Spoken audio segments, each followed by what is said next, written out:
welcome back to another week of the Saturday series. Okay, so first things first, we'll take you guys through what we did on screen here for this week's workout, and then as always, we're going to go through that programming update in the last portion of the video. So if you skip the last 4 minutes or so, that's where we go through all the stuff that we've done in the past 2 weeks and where the program's at currently. So if you've been following along, you can take pieces out of it, or if you've been following it one-to-one, skip to the end, as always, and you can see that info there. So to start off with what we're doing on screen here, this week's workout, if you want to go through kind of the rundown of that fun stuff. Yeah, this week was really basic. It was like the same thing over and over. It was 100 rounds per time. It was a deadlift, a power clean, a thruster, and 2 burpees, and it was all done at 135 pounds. So you'll see kind of through the video, it's just kind of the same things from different angles, but you can see it progressively get harder and harder as we go. Our time was just over 30 minutes. I think it was like 33:56. We never remember the time. I will absolutely put it at the end of the video when you watch through it. I think it was 33:56, but I mean, I could be totally wrong. Yeah.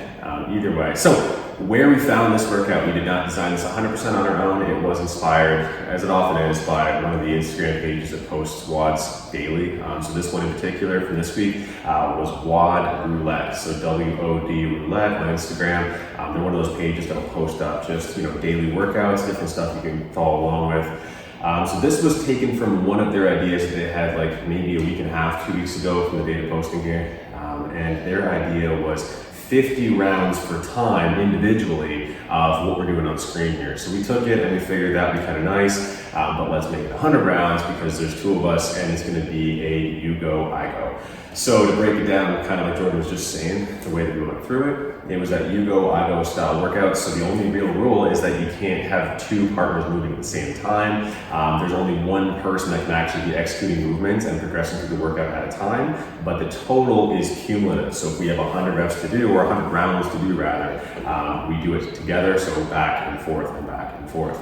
So you can see on screen here, we're already kind of ripping through it. We've got this going at 2 times speed, and I'll speed it up a little bit more at about 8 times speed in a second because 100 rounds is 100 rounds. It'd be like a 25-minute video. So the same thing. The same thing 100 times. So the way that we approached it, obviously, as you can see on screen, it was myself for 1 round, Jordan for 1 round, myself for 1 round, Jordan for 1 round. I think that's really kind of the only way to approach it because 135 pounds for a deadlift, it's not so much. 135 pounds for a thruster, unless you're practicing thrusters daily, it's not a small sum weight. No, it's no joke. What was the worst part of the workout for you?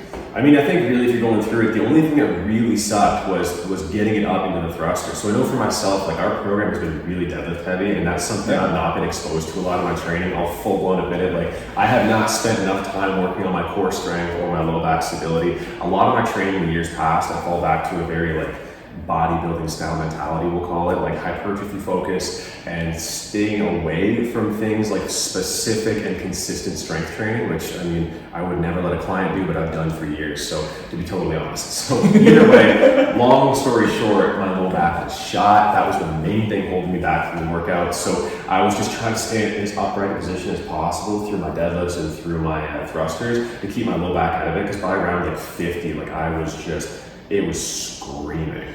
That part for me wasn't the worst. The worst was counting. Yeah. That's a good point. No, you know what? We'll both say the worst part was counting, because as we were going through it, I don't think there was a single round where we didn't stop and have back and forth about what round we were on. So we had actually my girlfriend Brittany here watching it as well, and she was filming a bunch of the things for Instagram reel and what have you. So we're back and forth with her, hey, what round is this? She didn't know, Jordan didn't know, I didn't know. I started writing it down. Yeah. And we were still lost. Did I write it down this round, or are we lost? Yeah, so either way, watching back through the footage, we did get 100 rounds. Oh, yeah, we got it. But how we arrived at 100, it was more guesswork than anything. That was the biggest thing, I think. So going off that a little bit, the other thing that really sucked about the workout was the fact that any other workout we've done, these are a mental endeavor, right? If you're not training for CrossFit daily, which we absolutely don't, this is just kind of a workout challenge, we keep saying. Yeah.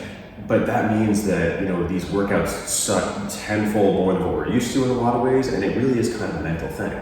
So one thing you hold on to in a workout like that is when you get through a single round, if there's only 3 or 4 rounds to do, like, you know, man, I'm like 25% of the way done. Like, we're getting there, you know? So you can hold on to that and you can justify pushing the next round because you're actually making progress. This one was like a freaking sand pit because at the end of it, like, it felt like every single round you did, you were nowhere closer to being done. Because I'd finish a round, want to puke, sit down for a second, watch Jordan do his, and realize the only difference that made is we're now at 71 instead of 70. You know what I mean? So, Yeah, that was the worst. yeah, not a very fun rep scheme in that regard, but I mean, what do you do? It's a cool challenge, it's a fun thing to do. All you need to do is a barbell. You know, you can need a barbell, 45-pound plates, and that is literally it. And a buddy to roll on. Yeah, that helps a lot. That gives it a little bit of a push.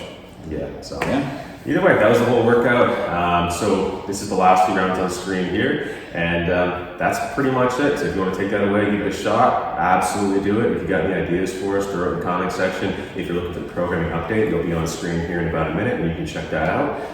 Otherwise, that's this week. Enjoy.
All right, so this week's programming.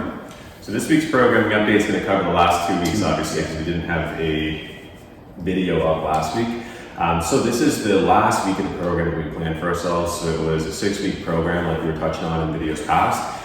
So to go over the differences this week, there are a couple. So the main thing, as before, there's not really a lot of the program that's changing week to week. The only thing that's really happening here is that progressive strength overload. So the main lifts that we're changing are the percentages or the weights being moved on the power movements. So our main movements and the ones we were touching for the most part were the deadlift and the deadlift, derivatives, the squat and the squat derivatives, and the bench and the bench derivatives. So that's all we've really done, and the past couple weeks here, we've seen a pretty sharp increase in strength because, week 1 of this program, we were working at the 8 rep scheme, right? Yeah. So 8 reps of everything, roughly 75% of a 1 rep max. But now this past week and the past 2 weeks, we've gone up to in excess of 93% of a 1 rep max in a lot of things. Yeah, it's felt way better than I thought. Way better than I thought, and the last 2 weeks have done a really good job of preparing us for those numbers. But that being said, though, going down to sets of 2 and 3, nothing over 3 in the past couple of weeks, has been a pretty big shift in the taxing of the nervous system and things like that. Yeah. But I mean, it's felt wicked. It's felt really good, I think. Yeah, I think it was good. Some days where we felt like we could push a lot more and we kept it at 85, 90%, and then I think it gave us that extra push for this week. I think it was great. Yeah, so if you're a follow a program like this, really all it takes is that one simple factor, which is progressive overload on the main movements. Everything else can stay mostly the same as long as you're still pushing, giving it your all, and going through it that way. But the main thing, like I was saying, is just that progressive overload with strength movements, and over the course of only 6 weeks, I mean, we've seen lifts move up quite a bit in that past little bit of time. My squat is stronger than it's ever been. My deadlift is stronger than it's ever been. I mean, not by leagues, but I mean, it is at least this much stronger than it's ever been in my life, just from following some consistent programming for a few months. So really, I mean, the proof's in the pudding in that sense, Yeah, it's just structurally sound and it feels good. Yeah, so either way, if you're going to follow this program, you absolutely can. You can take from it what you would like. But either way, the program cards, as always, are on screen. This week and the weeks prior, all the way back to the beginning of the program. If you go back into the weeks prior of the Saturday series video, you can see it that way. And just take those program cards, obviously take our weights out and put your weights in, provided you put the correct percentage per your own strength. Yeah. If you have questions about it, I mean, shoot us a message. Instagram, Facebook, whatever works. Yeah, 100%. If you want to leave it in the comments, go through Instagram. Either way, the contact information, it's out there. It's easy to find. If you have questions on running this program, if you are trying to run this program or something similar, give us a shout. We'll give you a hand. Awesome. Cool.